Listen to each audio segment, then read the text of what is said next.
What's up everyone, welcome back to the channel. My name is Riley, thanks for joining me this week. This week I figured before we get into any sort of breeding season related stuff as the cooler season comes upon us, I figured we would take a look at last season's holdbacks and marvel some of the beautiful animals that I hatched out last season before we start looking forward into next season. So stick with me and let's do this.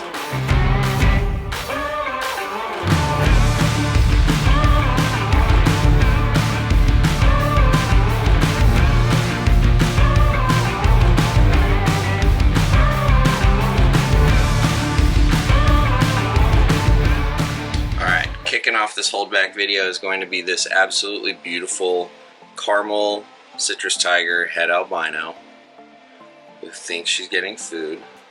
My fingers are not food. Look at this color. Beautiful, beautiful snake. Amazing stripe. The reason I am keeping this animal is because I wanted another head albino version of this citrus tiger, but in caramel. I have a beautiful caramel citrus tiger adult that is not related to the Darwin stuff, but she's great. But I wanted to make one of these for myself because look at that color. Insane. Great stripe, great color. What more can you ask for? So my citrus tiger army will continue to grow. And yeah, beautiful caramel citrus tiger head albino. Second in line in the holdback showcase is this absolutely beautiful female axanthic tiger. I wasn't sure if I was going to keep any more of these this season. She hatched out and I was actually unsure if she was just a really nice posset or a visual. And then she shed and kept shedding and kept getting better and better. She's got a very, very broad, clean stripe. I just said, why not? One more wouldn't hurt. So she's now the second holdback female axanthic tiger I have made for myself within the last 2 years. I've got a female from last year raising up. Figure 2 is better than 1. So she's got some amazing striping and color. Add some more tiger in there down the line and make some of these portholes turn into lines and stripes and kind of get that really nice tri-stripe look that she's got going on in the front half, kind of make it a full body thing maybe. Idea is to take the axanthic tiger quality I have now and up the quality. Make better striping, great color, and make lots more of them for people. But in time. So this is a female, again, not even a year old, beautiful female axanthic tiger. Number 2, second holdback of the year.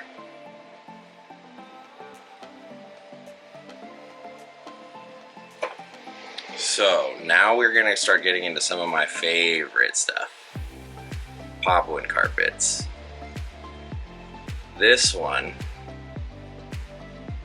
is a female produced by WP, who is the sire to Redman. He was paired with Autumn, a very dark female.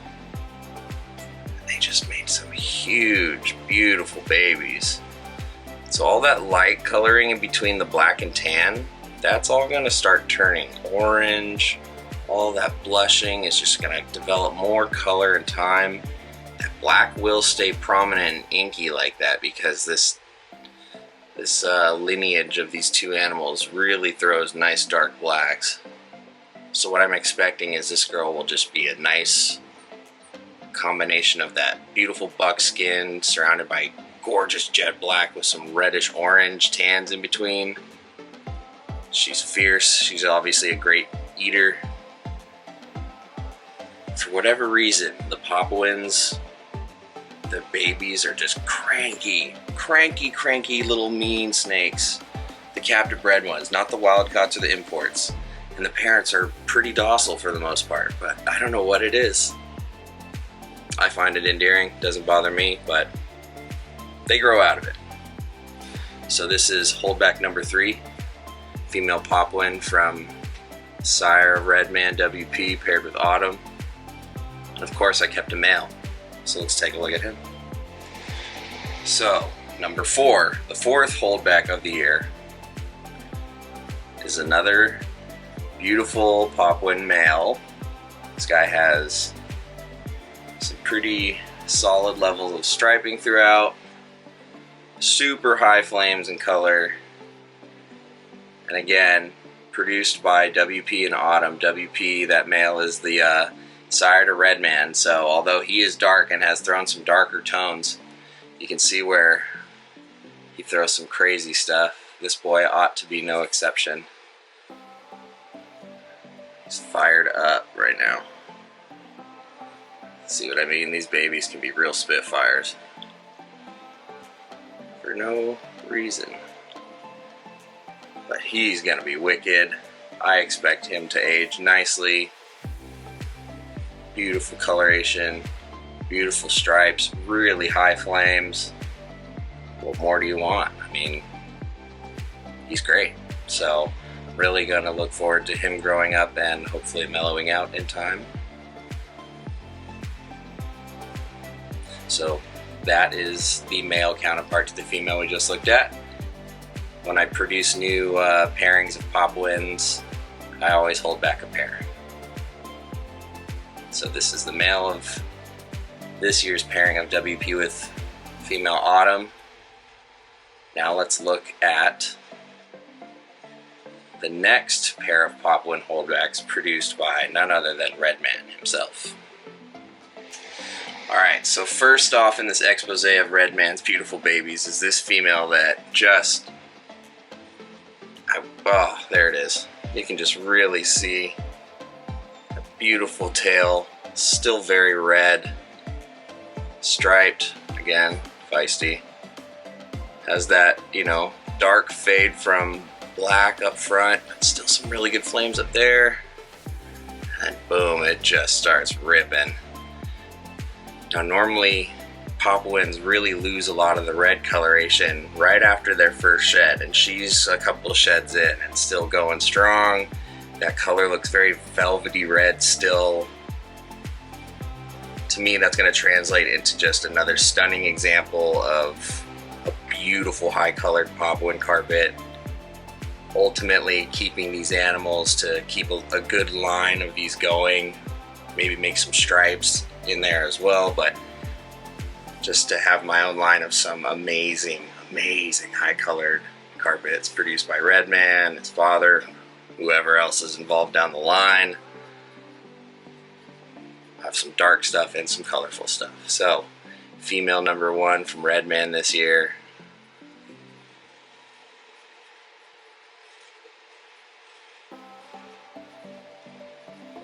Gorgeous. Gorgeous, gorgeous, gorgeous. Alright. Let's take a look at another spawn of Redman. The 6th holdback of the year, another Redman prodigy, is this beautiful boy here. Much calmer than his sibling counterpart, but much like his sibling counterpart, has some phenomenal striping and has retained quite a lot of that coloration that translates to a beautiful colored adult in the long run. My goal with these is to keep subsequent generations of these, breed for better color, continue the striping in there, and over time develop a very recognizable look in this this beautiful animal right here.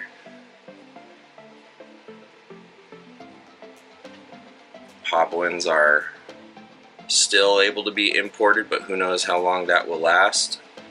So every time I do a pairing, it's either with a new pairing of pure animals that I've never met, or it's a repeat pairing for a specific reason, or a morph.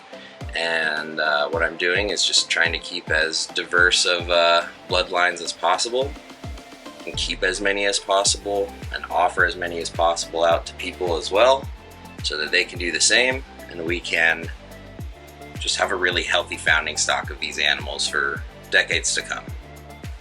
So, but this is not the last Redman baby that I kept. Nope. You're saying to yourself, well, Riley, you just said you keep a pair. Well, I kept another female from that pairing for a couple reasons. One, she came out a little runty and tiny. She needed a little extra TLC. But two, she came out blood red, velvety, creamy stripe, clean, perfect, just tiny. And I was more than happy to give her the attention she needed. There's a chance she's in shed, I don't know. She's pretty small still, much smaller than this guy. But I'm going to show you her anyway, because I have very high hopes for her future. So stay tuned. So unfortunately, although she isn't in shed, she is quite near shed. So she does not have the cherry on top, so to speak. But you can see what I mean by just clean, velvety,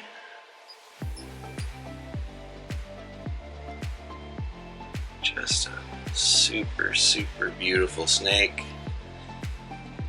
Again, pretty deep in shed, or nearing it anyway. Now, there are some animals that I hatched out with exquisite color, but maybe not the best striping, or amazing striping, but not the best color. And then there are some that I probably should have kept, but I can't keep them all, and some folks are either very happy with them already or going to be as soon as they get them. But yeah, there's nothing like breeding multiple clutches of Papuans all in one season, so you can see all their differences. And they, of course, took me the longest to figure out which ones I wanted to hold back, how many, who was going to who. My patrons got first crack at these, and so they really got to cherry pick a lot of this stuff early on. So yeah, pretty happy with things. I hope this girl stays healthy, even though she's a little runty. Hope she keeps eating for me, growing, pooping, and all the other good things, and she will add to the gene pool, hopefully. So that was the third red man baby, holdback number 7 from last season. But we're not done. No, not done. This is for you black and yellow lovers out there. We got some jungles to take a look at before we wrap up. So everybody who's on that black and yellow train, hang on for just 1 second. Alright, so last season I did a couple jungle pairings, nothing crazy, but I did a zebra to zebra pairing that I've done multiple times, and strangely enough, all of the zebras that hatched out came out with full dorsal stripes. And this female is an exceptional example of that, but she also has these like almost ocelot markings in there, just very busy, very clean. Great color from the get-go, which if you know anything about jungles when they hatch, typically they're a little drab, kind of black and gray or charcoal even. And when they haven't had that first shed, usually if you're looking at all of them collectively, you can see the 1 or 2 that might be brighter right off the bat that stand out. And if you pay attention to those as they shed out, they'll kind of start brighter than the rest. This girl was one of those. She started out a little bit brighter than the rest, had that full dorsal stripe that I just really love. Actually, all 7 of them did. But there's those ocelot markings on her neck. I mean, all 3 of those attributes sold me right away. And it just so happens that I was sort of thinking about rebooting my zebra projects, although I haven't sold any of the breeders or anything. You know, looking towards investing in some next level zebras to take it up a notch. But it seems I've made some. So this girl will be staying.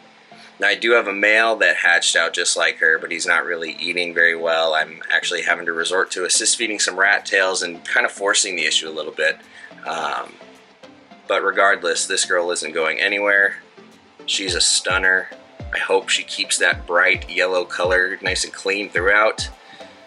Basically what happened was the mom is a beautiful Don Patterson zebra, but has more of a gold color, not as bright highlighter yellow that some selectively bred lines can have. And then this other male that I have from SBK Reptiles, that's Stephen Katz, who has a lot of black and some very pinstripe yellows, but it's a bright yellow. And so the combination of those two looks has produced some stunning zebras, super zebras, jungles for me over the last few years. So I'm hoping this girl is no exception to that and continues her trajectory upwards in terms of cleanliness and brightness and color. So she's not going anywhere. If the sibling male pulls through and starts eating, then one day I'll have the pleasure of sharing him with you all as well. But yeah, for now, here's this girl, shining bright. And she's not the last one. We got one more. I've got one more good one for us. We'll end on a solid high note. Again, we're gonna stick with the black and yellow theme to cap this off, but we'll go out with a bang. So remember what I was just saying about the pretty jungles stand out and they hatch out not just black and charcoal? This girl is one of those standouts who hatched out from a different zebra pairing. I paired this absolutely stunning, bright, neon yellow banded sort of high tipping, gorgeous male jungle to my female super zebra. And this cracker crawled out of her egg black and white. So she's actually been putting on the yellow a lot lately, but it's a very like neon shade of yellow. And although she isn't striped like that last female, she is a different type of look of zebra. The zebra gene itself is quite variable. Obviously you can get striping like we just saw, but look, the yellow markings on her are much wider and broader and bolder. There's sort of like a more even distribution of yellow to black. The head stamp is different in terms of like the ratio of black to yellow and how pinstripey some of the yellow markings are or aren't. Just a different look, but bright as all can be. I hope the camera is picking this up and you can tell on your end. She's amazing. So, two different zebras, somewhat related in the family because they all kind of started from similar origins down a couple different family trees of my own production. I'm getting to the point where I'm now producing babies from my own males and females that I produced from males and females that I got as babies. So we're getting into my third generations pretty soon here. So very happy to have this girl along with me as well. She should age nicely and continue on this brightening and cleaning up stage of just showing off how beautiful jungles can be. Pretty sweet. And she's going to be the last holdback of the year. Look at that. How can you not love carpet pythons? Like, really? Ask yourself that. Why don't you have any? If you have some, you need more. So that's going to do it for me this week, you guys. From a holdback of mine from 4 years ago, and I thank you for watching. Thanks for hanging out with us. Again, like I said, making some killer jungles over here. Hopefully this girl will be in the breeding lineup of success for me this coming season, and we'll have some amazing striped jungles down the line. But I didn't want to leave you guys without saying, go check out my sponsors, Heli Guy Serpents, at Heli Guy Serpents and heliguyserpents.com. You can get some amazing 3D printed perches and things like that for your snakes to climb on if they don't want to climb on you like this girl is with me. Go check him out. I'll have all his info below. If you're doing any shipping anytime, grabbing supplies, things like that, go check out reptilesexpress.com. They have a discount code Riley50 running indefinitely to get customers up to 50% off of FedEx rates, up to 10 labels per customer. So you guys will get big discounts. They have some of the most heavily discounted FedEx rates out there, so don't sleep on that. If you keep things other than snakes and you need crickets and roaches and feeders and things like that, check out their sister company, premiumcrickets.com. They also have a code Riley15 there for me as well. We'll get you 15% off your checkout. Don't forget, if you want to get early access to babies, like I've mentioned, patrons and folks, they get to see stuff early. They get the inside scoop. We've got a Discord running, so check me out on patreon.com. Just look up Riley Jimison, you'll find me. Pretty easy to do. I'll have all that information below. And then last but certainly not least, go show some love to USARK in USARK, Florida. I'll have all their information below as well. They are the lobbying bodies fighting any legislative attacks on our rights and desires to keep these reptiles safely and appropriately. So the least we could do is show them some support. Become a member if you're not today. Donate, share. It's pretty easy to do. We've got a big growing community, and that's the least we can do for the folks who support us. So with that, I'm going to leave you guys. This girl's getting frisky. I'm going to try and wear her out so I can get her to sit still in that new photo tent and get some photos of her for the upcoming website. So keep your eyes peeled for that. And on that, catch you guys next week. Don't forget, get yourself some carpet pythons if you don't have any already. You need them. Trust me. They're the best. Alrighty. See you guys next week. Later.